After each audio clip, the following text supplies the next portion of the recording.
out of all your, and feel free to unmute yourself, or maybe raise your hand and unmute yourself, if you want to speak out. Out of all of your classes last week, what things have gone well online and what things have gone poorly?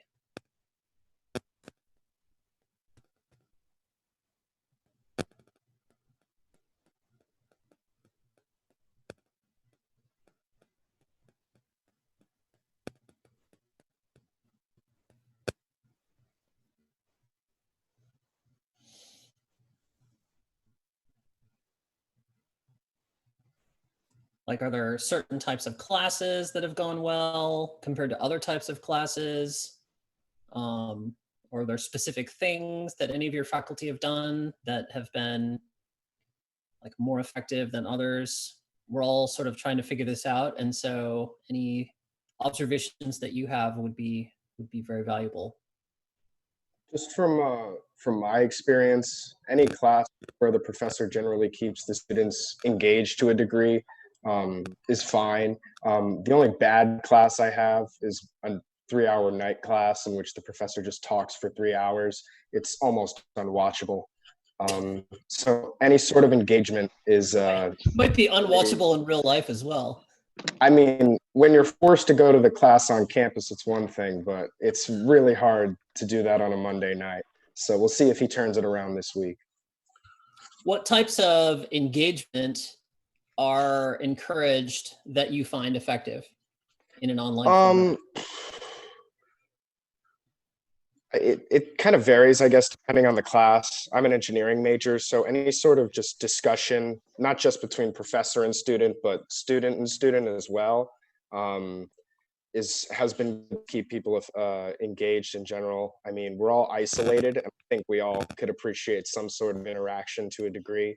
So I think just being able to open up discussion to a degree helps people stay, one, interested, and two, engaged in the topics at hand. And does that student-student interaction, is that like formally, like, you know, talk amongst yourselves about this, you know, like we sometimes do in class? Or is it just like opening up a question and then allowing different students to respond in taking turns? The class I'm thinking of in particular that's been really well is a mix of graduate and undergraduate students. And a lot of the times the professor will sometimes just let the grad students and the undergrads discuss, rather than him just being like, this is how I see it. This is what it is. But I guess it kind of varies, because that class is also a lot more open-ended. But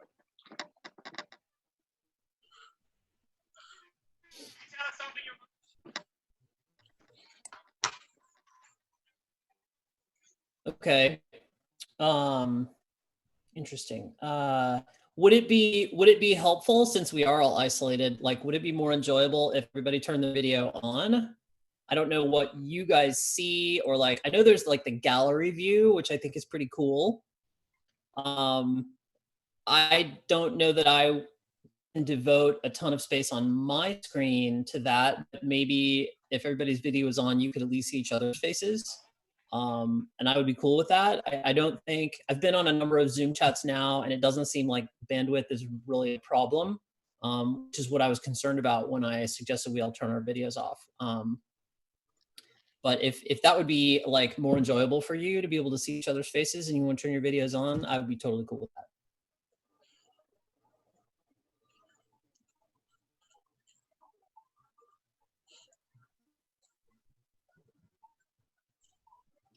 We could also try turning microphones on, you know, if like hearing each other talk is a positive thing. It is a little bit weird for me. Like I ask questions here verbally, and then I get responses back in the group chat, and that works. But again, having been a part of a few more Zoom meetings with other faculty, like I have personally really enjoyed just seeing people's faces and hearing their voices. And so, like, if we can make that work in a classroom setting, I would be more than happy to do that. yeah, I agree with that. in most of my classes, when the professor asks a question and somebody types out a response, one, it takes like 2 minutes for them to get a response out. But secondly, I think just being able to speak makes everything much clearer. With regards to the video, at least on my ends, I'm not too sure. Like your video, you're the only one with video on right now, and it's partially frozen for my computer. And I was working with another classmate on the homework last night, and just in a one-on-one conversation with video on, I couldn't even get a strong connection, and it started clipping the audio. So Interesting. Okay. Well, then I definitely don't want to clip my own audio. Why don't I try stopping my video then? Because I'm already trying to broadcast my screen. I should have a pretty fast internet connection, but if it seems like the screen video and my voice is more stable without the video, then I'll more than turn that off. Why don't we try turning microphones on? That just then leads to a couple of etiquette issues. I would ask, because of the lag time over the internet is just a little bit larger than in real life, go ahead and use the raise your hand button and let me recognize you before you speak. Otherwise, people can very easily start talking over each other. But let's go ahead and try that. Or if you raise your hand, you can just unmute yourself when you wish to say something. Feel free to continue using the group chat. What I have found interesting in some of the meetings I've had with other faculty, administrative meetings and stuff, is that we have to be a little bit more deliberate about who has the floor to speak over the microphones. But at the same time, you can be a little bit more casual about just throwing out an observation onto the group chat. And so it's almost like there's two levels of communication. There's like, I have something important enough to say that I'm going to raise my hand and wait my turn so that I can say it out loud. But then people will just kind of chip in with more incidental observations that I have found really enrich, sort of that meeting format. So please feel free to go ahead and use the group chat liberally. Don't need to worry about whether if there's something you want to ask or something you want to say, just go ahead and throw it out there into the group chat. If you are going to be typing on your keyboard, please consider muting your microphone so that we don't hear your keystrokes. I'm not sure how many people know this. Go ahead. It took me like 15 minutes to submit my homework because Canvas was being so slow. Oh boy, I'm really sorry about that. Yeah, some of the SMU web stuff is just always slow to begin with, and you never know which ones. So I apologize for sort of infrastructure issues that you've had. I will. We're actually asked occasionally by administrators, how are things going? What things are students struggling with? So I will bring that up.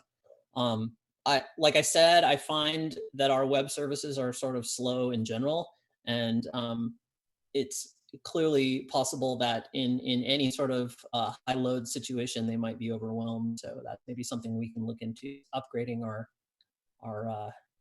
whatever servers or whatever this stuff is hosted on. Like my SMU is just embarrassingly slow, in my opinion. Yeah, that's just why I was tardy to class. I was sitting there, like just waiting for it to submit. I'm like, I got a class right now. Hurry up. All right. Well, okay, Luke, question. I wanted to reiterate what Wade said. My homework wouldn't upload, so I was going to try again after this class. Okay, like I did say in the group meet, and if you're not yet in the group meet, please send me your phone number. I will add you, but I do need your phone number because it's a text-based thing. So as I said in the group meet, I am more than happy to end the deadline on the homework until midnight tonight. I don't want to extend it too much farther because we need to get started on the diffusion equation homework. But like I said, in the group meet, I had meetings all morning. I will have some office hours. Let me just span 2 of the classes and let me say,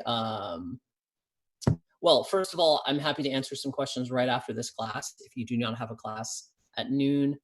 So let me say from like 12 to 12:30, I can answer some of your questions. And then again, from let's say 1:30 to 2:30, I can answer some of your questions. I will log back on to this channel from 1:30 to 2:30 if you can't stay on after class. And then you can turn the homework in tonight over Canvas. So let's see, SMU sent an email saying Canvas is reporting the longer than expected loading times and they're working on it. So yeah, if you've trouble uploading your homework, don't worry, you can do it this afternoon. And if you have had trouble completing your homework, you can also do that this afternoon. Alex. Did you get a chance to scan in the notes from last week yet? I know you were on that. From last week, unfortunately, the first 2 lectures, I had the notes written down, and then my daughter rebooted my computer to play Minecraft, and I lost them because I had not saved them yet. Fridays I do have saved, and I can upload them, and today's I will save and upload as well. I'm also working on LaTeX versions of like the notes, like chapters 1 and 2. It's a lot more work than I imagined it was going to be at the beginning of the semester, and so I'm sort of always trying to catch up on those in my spare time. So I'll get those up when I can. But I'll definitely post Fridays and today this afternoon. Perfect. Thank you. Yep. All right. So this lecture marks the beginning of Unit 4, and we're finally going to get to the PDE part of this class, boundary value problems and PDEs. What I hope you find over the next couple of days is that really this is hardly any more challenging than anything you already know how to do. And we'll be able to spend time focusing instead of on how do we solve these, what variance on the standard diffusion equation can we think about, what do the different terms in the diffusion equation mean, and how do I connect what happens in real life to these equations, to really think from a modeling perspective a little bit when we are doing these problems. Okay, so what I want to start by doing today is actually deriving the diffusion equation. Where does the diffusion equation come from, and why does it have the form that it does? All right, so the standard diffusion equation is derived in the following way. Okay, so man, I keep getting this, your internet connection is unstable, and so I'm sorry if occasionally I'm breaking up. Don't hesitate to ask me to repeat myself if my internet connection is the problem. That's a little surprising because we have gigabit Ethernet, but I guess everybody's trying to do everything online these days, so a little bit of this is inevitable. So the idea in the diffusion equation is that we have, like, say, let's think in terms of thermal diffusion today, although the diffusion of a solute in a liquid works exactly the same way. Let's imagine that we have a metal bar that extends from 0 to L, and we're interested in measuring the temperature as a function of both x and time, okay? And so imagine at some point I light a fire underneath this metal bar, all right? And it's burning and it's creating heat, and that heat is going into the metal bar. Then you might imagine that the temperature profile of the metal bar, it gets hot, on the inside as the heat burns, the fire burns and puts heat into the metal bar. And then maybe the outside of the bar, suppose the bar is much wider than the fire, you might imagine that, over time, the temperature profile may look something like this, like maybe it's safe to grab on the outsides, and maybe it's not safe to grab in the middle. Of course, then later on, you could like turn out the fire, water on the fire and delete it. And then you'd have this temperature profile, but now there's no longer a source of heat, and so you might imagine that the temperature profile evolves. It would probably get cooler in the middle, for example. And so this is sort of the canonical example, the simplest example of thermal diffusion. We're interested in knowing the temperature of the bar in both space and time, right? So in your ODEs class, you focused exclusively on time. In this class so far, we've focused exclusively on space, And today we're finally going to put those things together. You can easily think of other examples where you might be interested in understanding the temperature distribution in an object. Great example is maybe like a component of a rocket engine. On the inside, near the nozzle, it's probably going to get quite hot because obvious reasons, you're burning rocket fuel to launch this thing into space. But probably some distance away, you have components that you don't want to melt. And so you're interested in how the heat from the burning rocket fuel diffuses through the components of the rocket. Similarly, an engine. You've got an engine in a car, perhaps on its way out, internal combustion engine, where you've got burning things, but then there's other parts of the car that you don't want to melt. And so you're interested in the diffusion of heat through an object. And if there are regions that are at risk of getting too hot, then you have to have a cooling solution.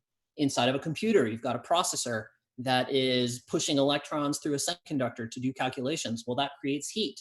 And so in order to keep your processor from melting, you have something called a heat sink that absorbs heat and then lets it transfer through metal prongs or whatever, and then blows a fan through those prongs to cool it off.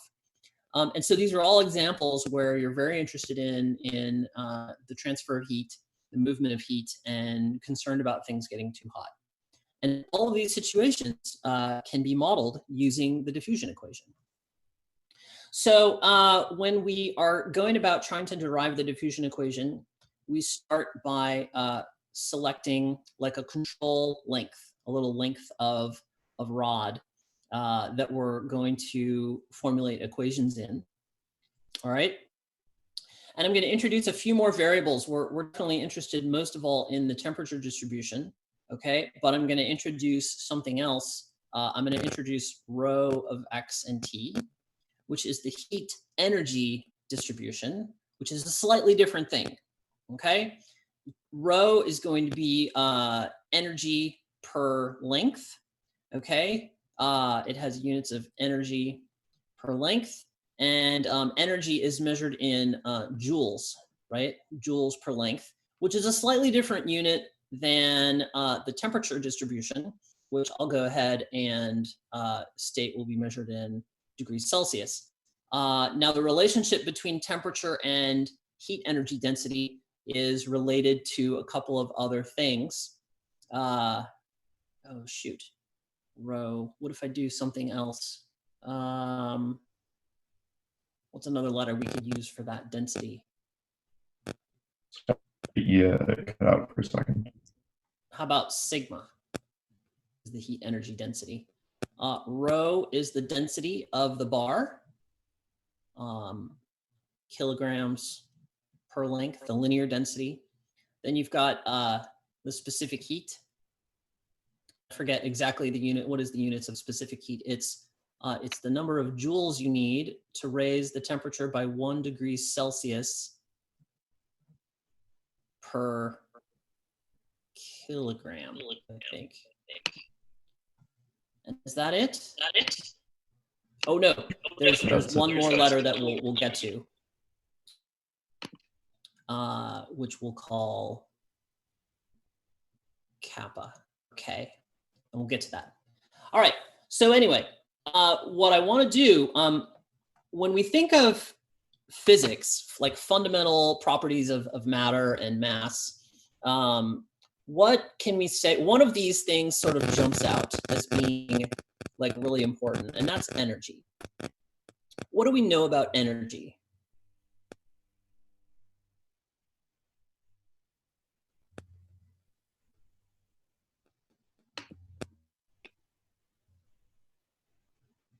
Okay, that's two types of energy, potential energy and kinetic energy. If you have a car at the top of a hill, it has a lot of potential energy. As it rolls down the hill, that potential energy is converted into kinetic energy. There are also other forms of energy, such as chemical energy, thermal energy. Okay, I should be able to think more than that. But that's all I can think of right now. Yes. Conservation of energy. The principle of conservation of energy says that energy cannot be created or destroyed, at least. Yeah! Excuse me? At least outside of sort of relativistic settings, where mass and energy are interchangeable, but we're not gonna go there. So the idea is that energy is conserved. That means it can't be created or destroyed. It can only move around or be converted from one form to another. All right. We're not going to concern ourselves with conversion from one form to another, but we are going to allow energy to move. Okay. And so what we're going to be interested in is writing down a statement that reflects conservation of energy in this little block. Okay. So the first question I have for you is, how would you get the total amount of energy in this block, in this little length?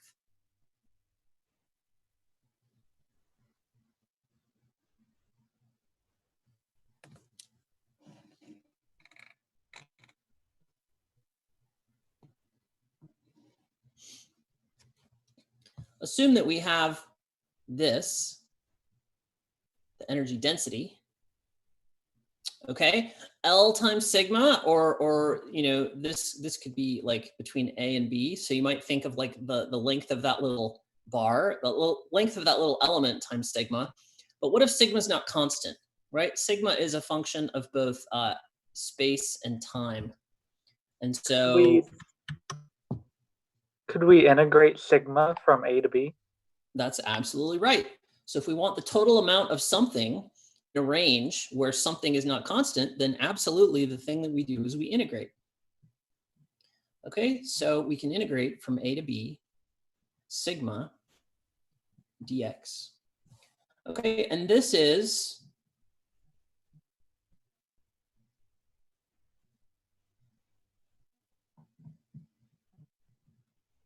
and I'm going to call this little domain here omega.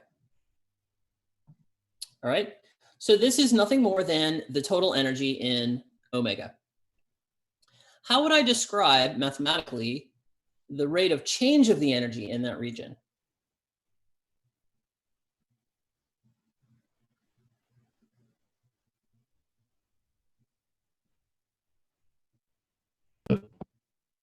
So I'll ask you two separate questions. One is mathematically, how would we describe the rate of change of energy? The second question I'll ask you is, how might the energy in that region change? Go ahead, somebody was starting to talk. Maybe raise your hand. Energy in is energy out. Sorry, you were cutting out. Can you repeat that? Energy in minus energy out. Okay. That would be how energy, that's right. If energy is conserved, then the change in energy will be energy in minus energy out. What I was getting to first, though, is how do we denote the change of that energy as a function of time? Can we take the derivative with respect to time? We can, okay? So sigma is a function of x and t, and when we integrate in x, the thing that we get left over will be a function of time. And we can absolutely take the derivative of that with respect to time. So we can stick a time derivative out here.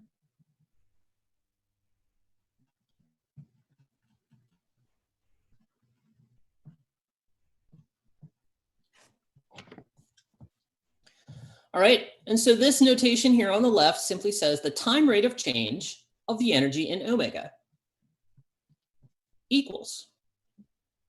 Okay, and now, yes, energy in minus energy out. How could energy get in or out of the region?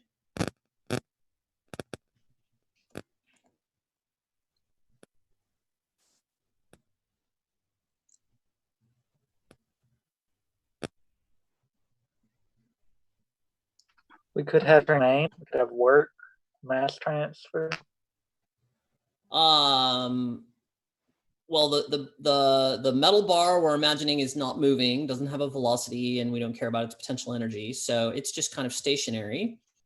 Conduction, Jordan, is a great answer. And for energy to get into omega through conduction, where would it have to have come from?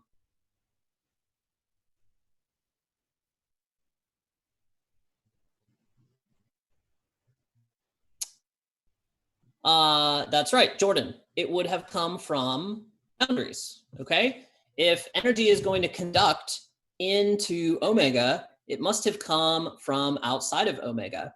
And the moment at which it transfers from being outside omega to inside omega, it would be coming in through the boundaries. Okay, so energy could come in through the boundaries. So we'll talk about that in a minute. Russell, you said radiation. Energy certainly could radiate into or out of the bar. I am going to, let's just say for now, that we're interested in two mechanisms. Radiation would actually be a third mechanism that's slightly different. We'll get back to that. We'll come back to that in a couple lectures. I'm going to say it can come in through the boundaries, or it can be supplied from outside, through a fire underneath. And that fire underneath, I'm going to say, is just an external source of energy. Okay, we're not creating energy or destroying energy. But we're supplying it externally through some source or some sink, okay? Now, how can I capture these two effects, energy flow in through the boundary, plus suppose I have a source of energy that also depends on X in time, then the total energy coming in by means of that source would also be an integral. This is also joules per length per time. It would be S of X and T dx. External sources. But I want to focus on this boundary thing here. When we talk about heat moving through material, we have a name for that. We call that a flux of heat. Okay? And let's define a new thing. J of X and T is the flux of heat at time T and position X. And that's going to be joules per second, heat flowing through a boundary. All right. And so how can I convert the flux at all the different locations in this bar into the change in heat entering this region? Remember, this is to the right. J always is assumed to be in the positive direction, so this is the flux to the right of heat. So if I know J everywhere, how do I turn knowledge of J everywhere into change in heat entering this little cell?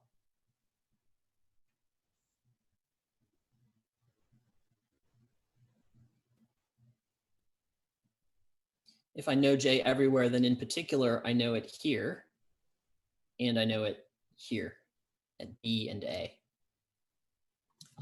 Okay, so in 3 dimensions, flux is energy per second per area, but we're in 1 dimension.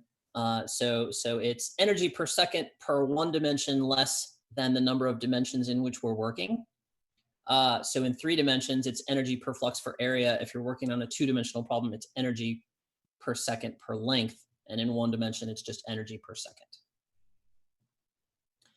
It's not the derivative of flux with respect to X.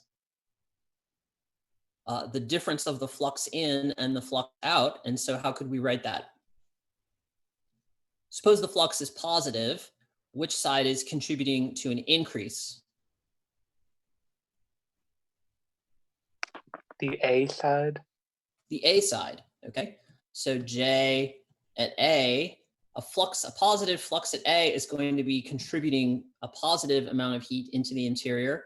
But if I have a positive flux at B, I'm going to be losing heat from omega. Okay, conduction through boundaries. I didn't spell that right.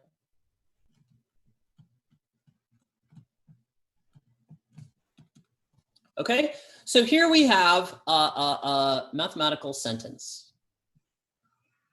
All right, and its translation into English. I'm a really big fan of thinking about mathematical statements as just a very specialized translation of English into this very specialized language. Okay, so like any complete sentence, we have a verb It's that equal sign that makes this a complete sentence.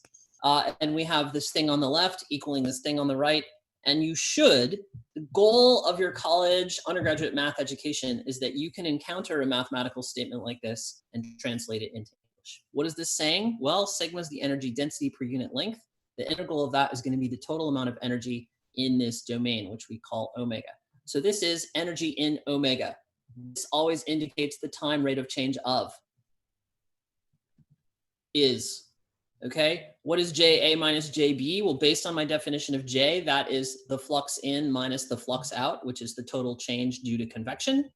And then I've defined this source term, which has also units of energy per length per second. When we integrate that, we get energy per second. So this is a dimensionally consistent statement. Every one of these terms has units of energy per second. This is energy per second. J is defined to have energy per second. And this is energy per second per length integrated over length, which is also energy per second. All right, so we could say here is a statement of conservation of energy in this little box, omega. Okay, it's a little bit unwieldy though, because it's only true for boxes, you know, and so, you know, okay, do we have to divide the domain up into boxes and then make this statement true for every box? I've got integrals here, I've got derivatives of integrals, I've got constants on the edge of the box, I've got all different kinds of operators kind of floating around here. But let me do a little bit of mathematical magic. Okay, over here, I have an integral of a derivative, but there's a way to turn that into something a little bit easier to work with. This is an integral over x and a derivative over time. X and t are independent variables. What does that allow me to do here? This statement says first integrate in x, then differentiate in t. But if x and t are independent variables, I can change that order of operations. They're independent variables. It doesn't matter which one I do first. Especially if these boundaries do not depend on time. And so I'm going to do exactly that. I'm going to bring that time derivative inside. Because I bring it inside and I'm doing it first, then at the moment I apply that time derivative to sigma, sigma is still a function of both x and t. And so that full derivative in time becomes partial derivative in time. Okay? And that's called Leibniz rule.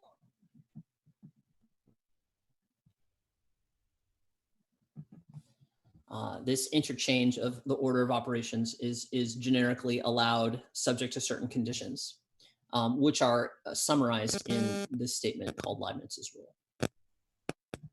Okay, here, JA minus JB is equal to negative JB minus JA. Is there a way we could rewrite JB minus JA? This is a little bit subtle, but it's super important. You could do J of A minus.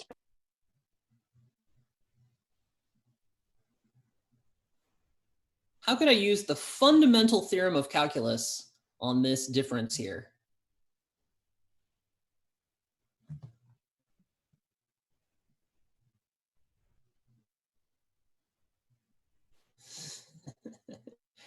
Yes, remember that anything equals the integral of its own derivative according to the fundamental theorem of calculus.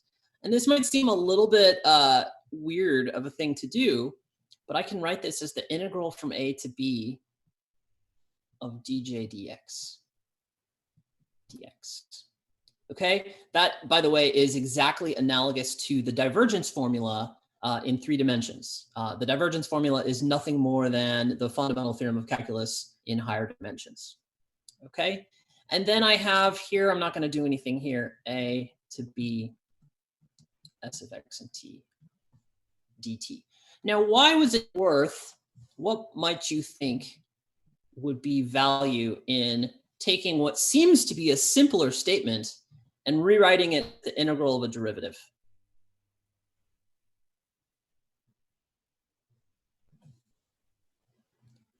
Why could that be worth doing and not just idle manipulation? Juliana.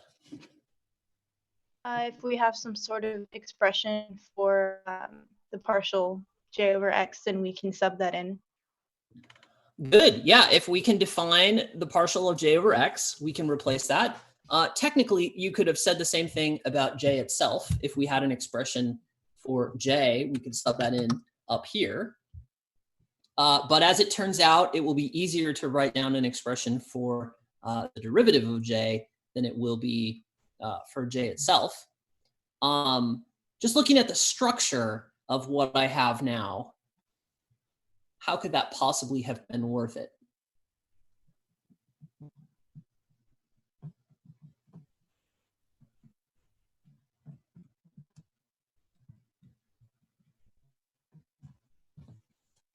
Anyone? Every term is an integral. So Every you term is an can- integral. Exactly right. So if every term is now an integral over the same domain, what could we do? What would be another option that we could do? You're getting there, Jordan, quite. What could we do before that? I've got 3 integrals over the same domain. What's one thing I can do? You can make 1 integral over that domain. All right. So what I'm going to do is I'm going to pull these 2 terms over to the right-hand side, and I'm going to combine them into a single integral.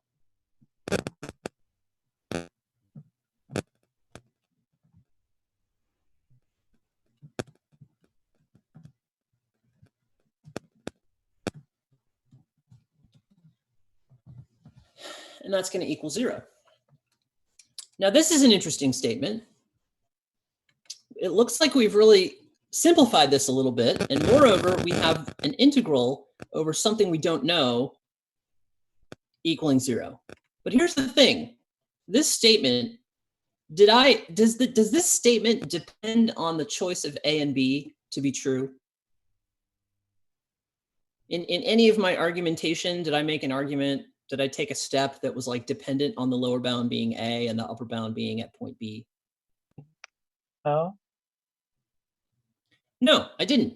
So this ought to be true for any choice of A and B. No matter how wide the domain is, no matter how narrow the domain omega is, no matter where omega is located along the domain 0 to L, this should be true for any choice of A and B. And if this statement has to be true for any choice of A and B, what must be true? Oh, I'm so sorry. The right integral is not with respect to time. It is with respect to space. That is an excellent question.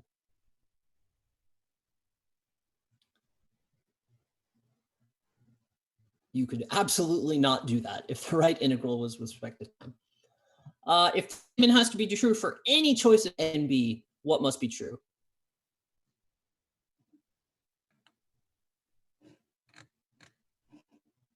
Anyone want to take a guess?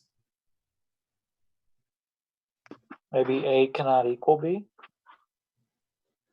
If A equaled B, this would be true just by definition of an integral from by virtue of having 0 length. Is it true for 0 and L? Certainly the left boundary could be 0 and the right boundary could be L. So yeah, I'm not exactly sure if that's what you're asking. If this is true for any choice of A and B, then it means that the integrand is 0 everywhere. Imagine that the integrand were in some region. Imagine that, okay, maybe the integral is mostly 0, but suppose the integral were not 0, here. The integrand were not 0 here. Then I could choose A and B to be right there, and I violated that statement. Right? So a statement like this, that the integral of something equaling 0, no matter the choice of boundaries, means that it's true, we say, point-wise. If the integral is 0 everywhere, then the integrand is true point-wise. Okay? And so I can write down simply d sigma dt plus dj dx equals S in space. It's 0 everywhere because of conservation of energy. I would have to think about that. I'm not sure I'm comfortable stating that. It's true by a mathematical argument about, but proof by contradiction, basically. You can use the mathematical technique of proof by contradiction. That's the way I'm most comfortable saying it. Possible that you could look at this integrand and make a argument. Well, no, actually, let me say, it's not true because of conservation. Like, this statement is the statement of conservation of energy. This big red circle here is true because of conservation of energy. This is just another way of writing the idea of conservation of energy. I don't think you can say that this step is justified because of conservation of energy. Anyway, okay, so now we have what is clearly a partial differential equation. We have the rate of change of sigma with respect to t is related to the rate of change of j with respect to x. We have time derivatives, we have space derivatives. This is definitely a partial differential equation. Unfortunately, it is a partial differential equation in two variables. We have rate of change of sigma on the one hand, we have the rate of change of flux with respect to space on the other hand. And so what we would like to do, if possible, is either convert energy into terms of flux or to convert flux dj dx in terms of energy. And that's the one it turns out that we can do. This is what we call a conservation law. Okay? It is true by virtue of fundamental physical conservation arguments. Energy is conserved, therefore this statement is true. This is true for any material in any context. What we're now going to do is we're going to try and see if we can express this in terms of energy or temperature, okay? And we're going to get what's called a constitutive equation, which is true on a material by material basis. So what do we know about flux? Why is the integrand equal to 0 again? Because we were able to write it in a form where the integral equaled 0. Oh, why is the integral equal to 0? Because original statement, we use Leibniz's rule to turn this into an integral. We use fundamental theorem to turn this into an integral. We combined all three integrals into a single statement, just using addition and subtraction and our ability to combine integrals into single integrals, right?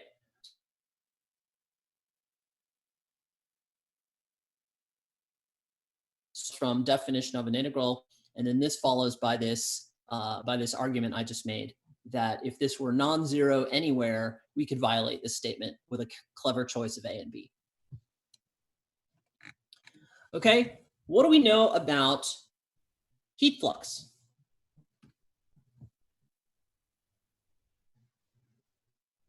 What do we know about how heat moves through an object?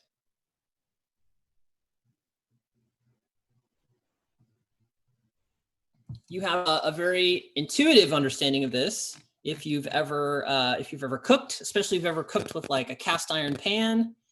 Then you have some understanding of how heat flows on a very sort of visceral level if you've ever burned your hand on the handle of a cast iron pan.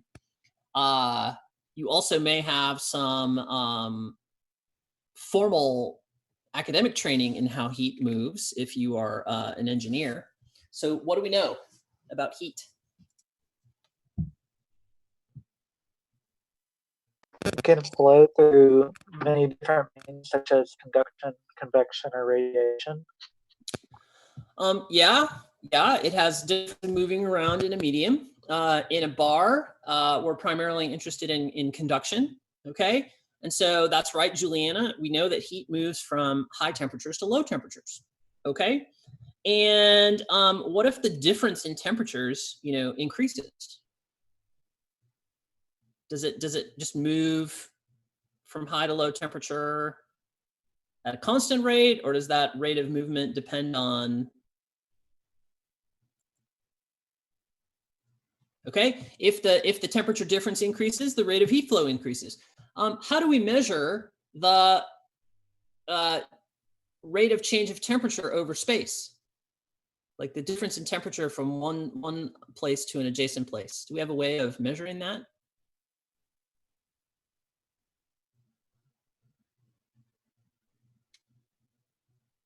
Like, how do we begin to write this down mathematically?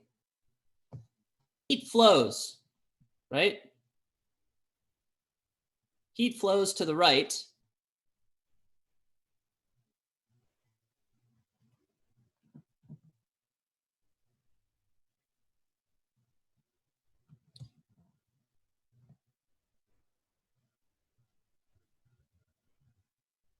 At a rate proportional to the rate of change of temperature over space.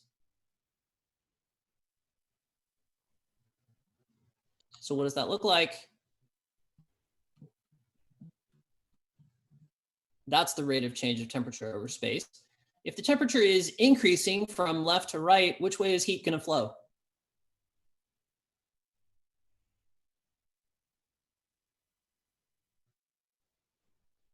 If it's hotter on the right than it is on the left, then this is positive. Floating like the left. But the heat will flow from right to left. So we need a minus sign here to reflect the fact that if dt dx is positive, then the heat will flow to the left. If heat looks like this, then heat will flow this way. If heat looks like this, then heat will flow this way. All right. So we need that minus sign. And then what else do we need? If the flux is proportional to the rate of change of temperature, we need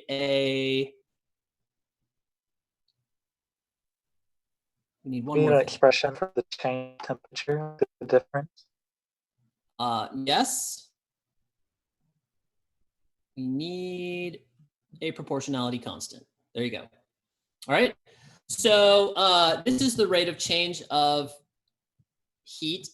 You know, it's going to flow faster if the heat temperature looks like this. It's going to flow slower if the profile looks like this. And then we have here something called the conductivity, which is a material dependent constant. K is going to be large for some materials like copper, silver, gold, aluminum are all very good conductors of both heat and electricity. And they're going to have large values of K. K is going to be very small for certain other materials that are poor conductors of heat, such as glass. Air is actually a poor conductor of heat. Certain, I don't know, styrofoam is a poor conductor of heat. I'm not so well versed in what are some great insulators, but those are examples. All right, so this is called a constitutive equation.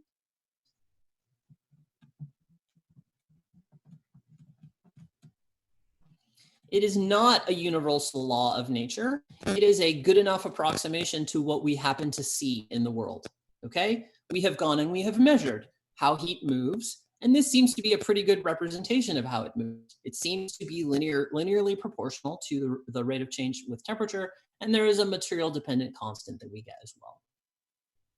Right? Last steps. We now have an expression for J that we can insert into this. And the other thing I will say is that temperature equals heat energy density divided by rho Cp. Okay, is that right? No, that doesn't belong there. I think it's this.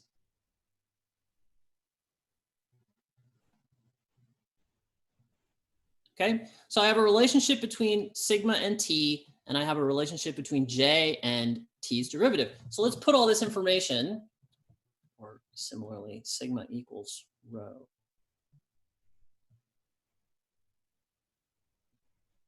Yeah. Let's put all this information into our equation. I get d by dt rho Cp temperature equals, I'm going to move this to the other side, negative derivative of J, but J itself is negative K d temperature dx plus a source term.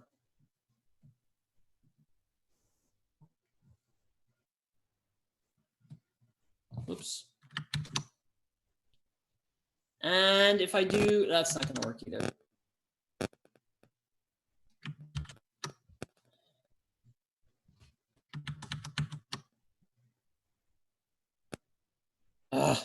Okay, forget it. Rho is a constant. In principle, it could depend on x, but let's pretend rho is a constant across a bar. Usually most bars are pretty constant. If the bar is of constant density, it's going to be constant specific heat, so those come out. Rho Cp, partial derivative of temperature with respect to time, equals minus sign, they cancel. K is typically a constant, and it comes out of this derivative. K, and then we have a second derivative of T dx squared plus a source term, and this is called the diffusion equation. All right. Time rate of change of temperature behaves like the second derivative of temperature with respect to x, plus any external sources. If you have a fire lit under something, you know you might have a function here. If you don't, then this might be 0. All right, but this is called the diffusion equation. It is clearly a partial differential equation. There is one dependent variable, temperature. There are two independent variables, time and space, and we're trying to understand this relationship between these partial derivatives. As we will see on Wednesday, in fact, I will pose a challenge to you on Wednesday. I will write down the problem that we are going to consider in class on Wednesday, and I will challenge you to see if you can solve it before we even come to class.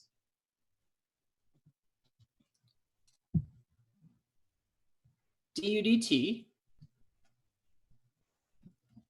equals d squared u dx squared plus 0, no source. We have boundary conditions. And I'm going to put my boundary, boundary conditions. 0. Boundary on the right of 1, 0. And then in addition to 2 boundary conditions in space, we're now going to have 1 initial condition in time.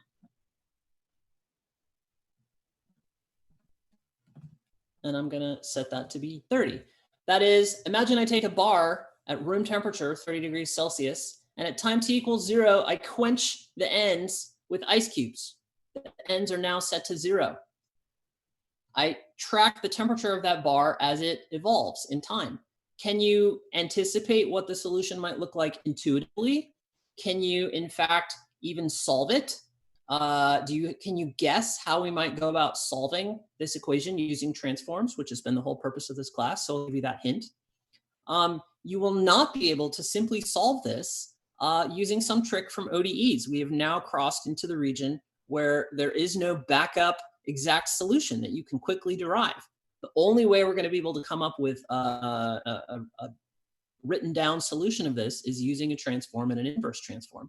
So take this home, see if you can sketch what you think is going to happen based on what you know about heat flow, and then see if you can use a transform in some way to solve this equation. We'll do it together in class on Wednesday. It's 11:52. I went a minute or two over. Apologize. You're free to go. If you want to stick around and ask homework questions, you're very welcome to.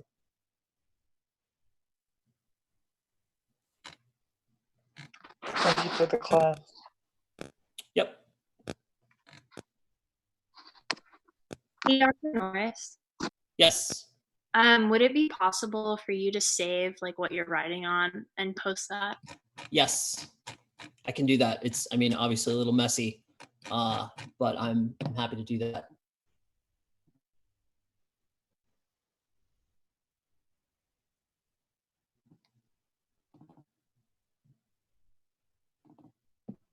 So that you were going to be back on at 1:30. Yeah, I'll be here from 1:30 to 2:30. Okay. Thank you.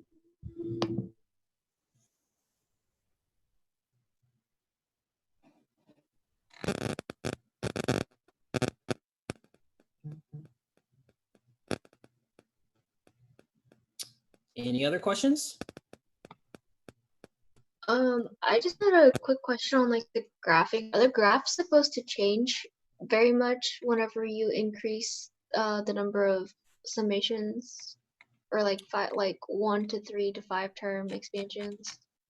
If you've done the problem correctly, they won't change very much. Even one term is going to be pretty close to the exact solution. And a lot of times, if depending on how the problem's set up, sometimes you can't even distinguish. Like even 1 is just spot on, and then 3 and 5 just cover up 1, and so you can't even really see them. Okay, but it's not exact. It's not like on top of the exact solution, correct?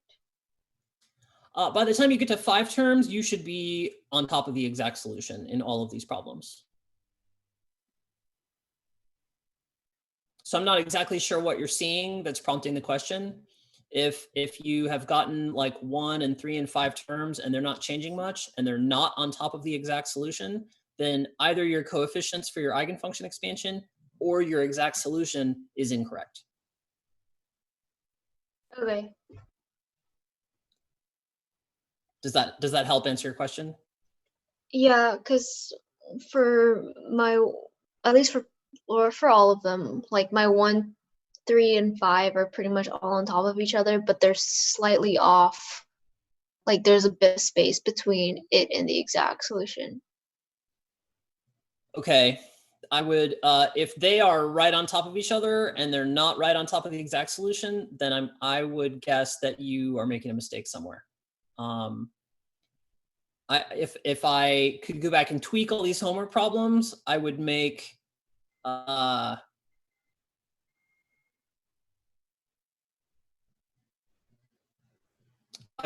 them so that mistakes like that would be more obvious. But really, for all these problems, by 5 terms, it should be on top of the exact solution. Okay.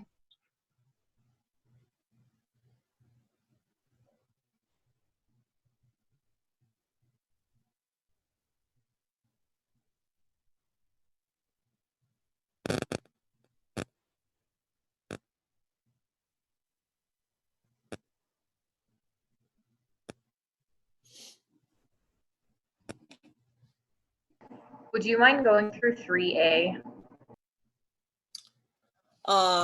Yes, I will have to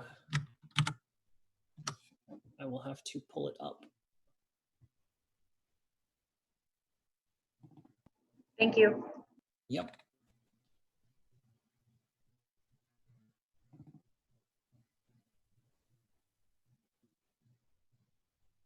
Ah, yes, okay.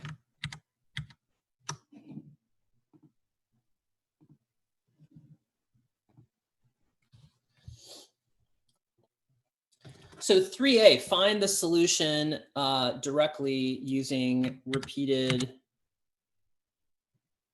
manipulation and integration. So I think someone asked this question after the last class too, and I'm fine to answer it again. What I think I said is that it is possible to solve this problem using sort of the same type of approach that you might use for a constant coefficient problem. That is, you look for homogeneous solutions, and you look, because it's an equidimensional equation, you look for homogeneous solutions of the form x to the p, and then you get values for p, and then there's a way to turn those into the homogeneous solutions. And then there's a way to take the homogeneous solutions and use them to look for a particular solution, okay? In that sort of very formulaic style that we associate with ODE's class. First I find the one type, and then I find the other, and then I put them together, and then I look to satisfy the boundary conditions. It turns out, though, that you have to really have mastered a lot of content from ODEs to make that work in this context. And so as an alternative, it's possible in this particular instance to sort of throw all that out the window and just kind of play with this equation and see what you get. Okay, and that's what I mean by, by repeated manipulation and integration, just see if you can figure it out. So let me write it down and then show you what I mean.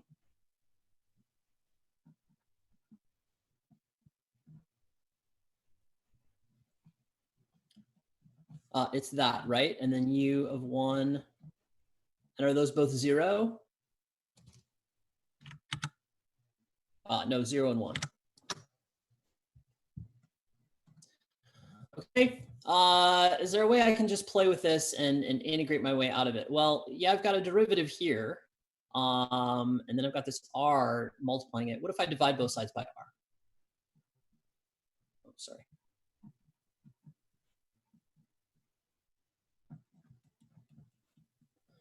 Okay, and now on the left, I have a derivative. On the right, I have a function of r. What if I integrate both sides?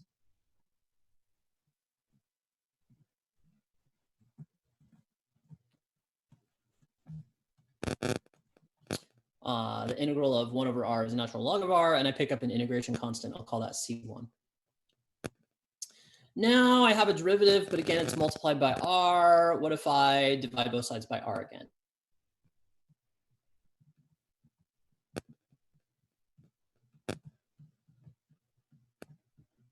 And now I've got the derivative of u. I can integrate both sides.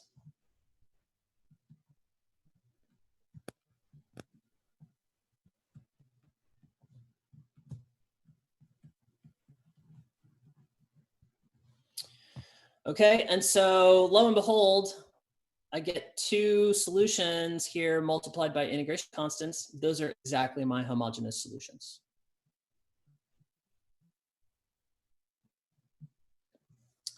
And then whatever this is going to be my particular solution. So I just have to figure out what this is. But what I have here is I have the integral of natural log of r times 1 over r dr. And it just so happens that the derivative of natural r is 1 over r. And so what I really have here is the integral of u du. And so this integral is negative 1/2 natural log squared of r. That is the natural log of r squared plus c1 ln of r plus c2. Okay, and so here's my general solution. I was able to just kind of manipulate my way there without invoking any of the standard ODE tricks, right? And that's what I mean by that language. And then of course now you have to apply the boundary conditions.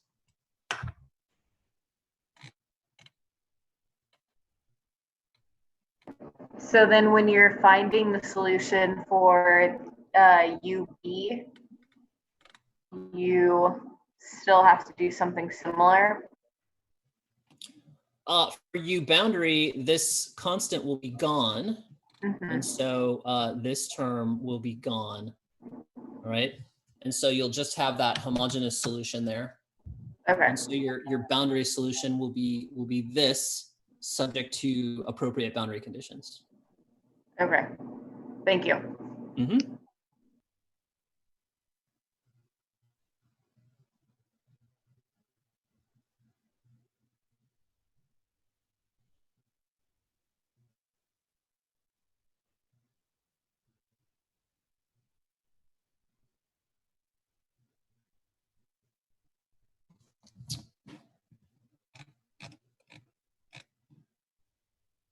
Can you go over 4a, calculating the homogeneous solution?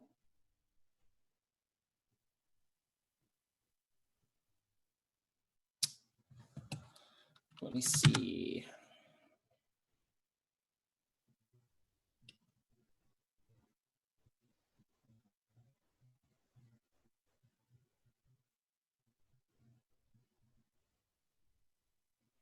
Oh, shoot, and I apologize.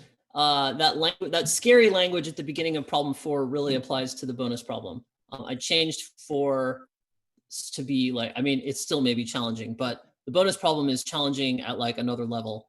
But yeah, I'm happy to look at the homogeneous solution for problem 4.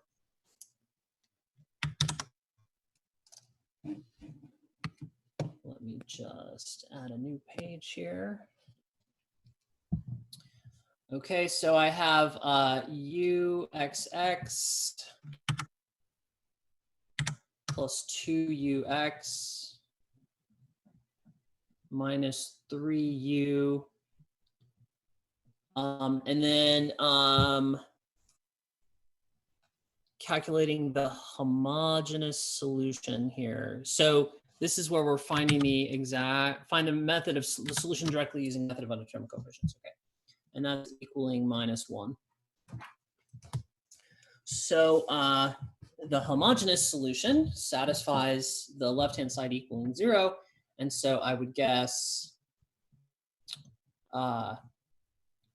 e to the rx, I get r squared. Oh, I see what your question is. R squared plus 2r minus 3 equals 0. You get r equals r plus 3r minus 1 equals 0. And so you have r equals -1, 3. I can offer just 2 thoughts, okay? One thought is that this is not sine cosine or cosh. So you just have c1 e to the minus x plus c2 e to the 3x. And you kind of grit your teeth and do the algebra, which is not really any fun, but can be done. There is one little trick you can play though. You can say that this equals 1 plus or minus 2. Okay, and that means I have e to the 1x plus or minus 2x, which is e to the x, e to the plus or minus 2x, which is c1 e to the x cosh x plus c2 e to the x sinh x. And that might be, yes, my mistake.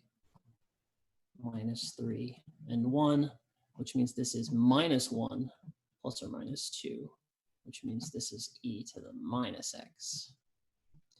And you might find that this formulation is the easiest with which to solve the boundary conditions, because cosh of 0 is 0 and cosh of 0 is 1 and sinh of 0 is 0.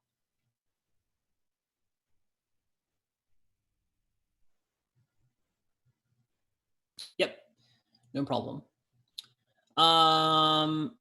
4D, let's take a look at 4D. Finding eigenvalues and eigenfunctions. Okay, sure, no problem. So similar equation.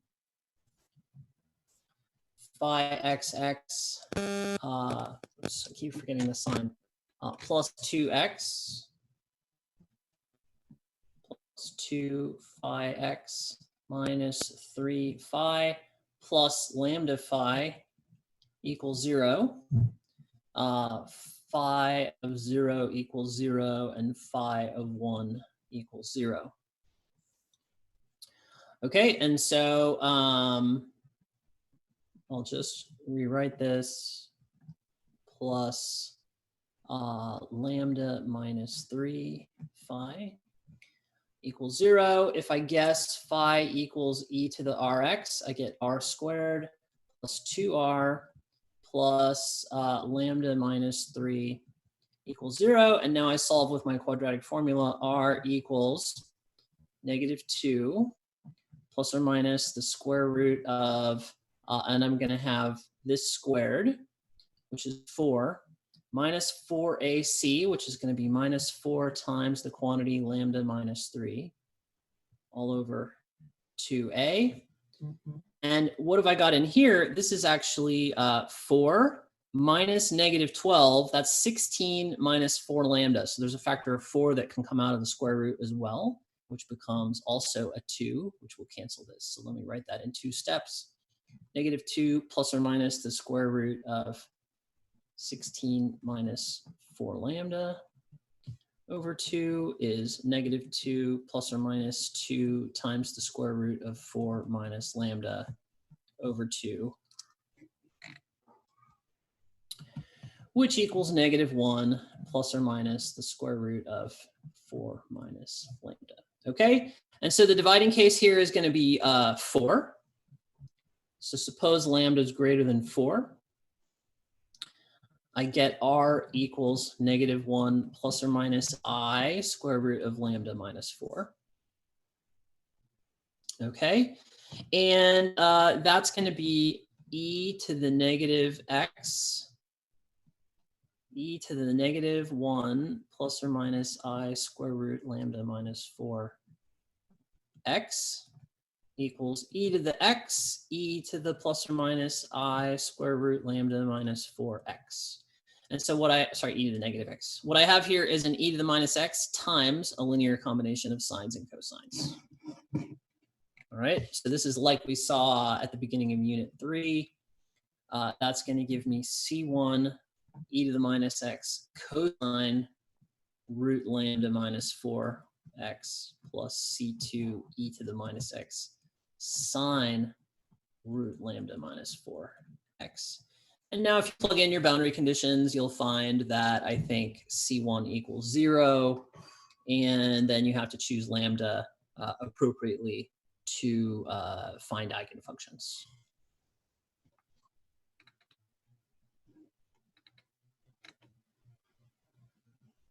Does that help with 4D, Chris and Russell?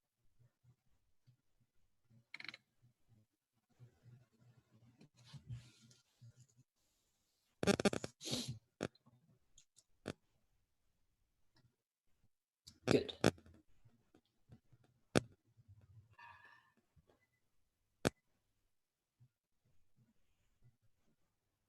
Any other questions? You are all, of course, welcome to come back at 1:30 if you come up with some questions between now and then.